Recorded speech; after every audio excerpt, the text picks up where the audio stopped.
ত্রয়োদশ জাতীয় সংসদের সংরক্ষিত নারী আসনকে ঘিরে বেশ আলোচনা মুখর সময় গিয়েছে। বিএনপির পক্ষ থেকে মনোনয়ন প্রক্রিয়ায় এবার শোবিজ অঙ্গনের অনেক পরিচিত তারকা মনোনয়ন নিয়েছেন, তবে শেষ পর্যন্ত চূড়ান্ত তালিকায় স্থান পায়নি কেউ। সোমবার দলের পক্ষ থেকে মনোনীত প্রার্থীদের নাম ঘোষণা করা হয়। চূড়ান্ত তালিকা প্রকাশ করেন বিএনপির সিনিয়র যুগ্ম মহাসচিব রুহুল কবির রিজভী।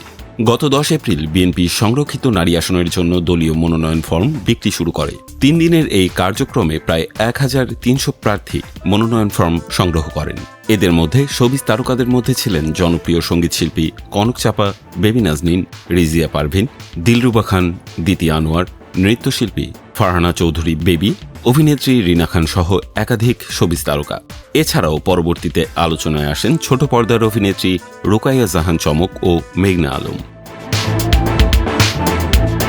তবে শেষ পর্যন্ত দলটি তাদের দীর্ঘদিনের ত্যাগী ও সক্রিয় নারী নেত্রীদেরই অগ্রাধিকার দেয়।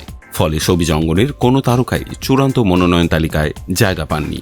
বিএনপির চূড়ান্ত মনোনয়ন নিয়ে দলীয় সূত্র থেকে জানা গেছে, যারা দীর্ঘদিন রাজনৈতিকভাবে সক্রিয় ছিলেন ও নানান ত্যাগ স্বীকার করেছেন তাদেরই দিন শেষে চূড়ান্ত প্রার্থী নির্বাচন করা হয়েছে। তবে তারকাদের মধ্যে থেকে কাউকে চূড়ান্ত তালিকায় নির্বাচিত না করা নিয়ে উভয় রকম প্রতিক্রিয়া পাওয়া গেছে।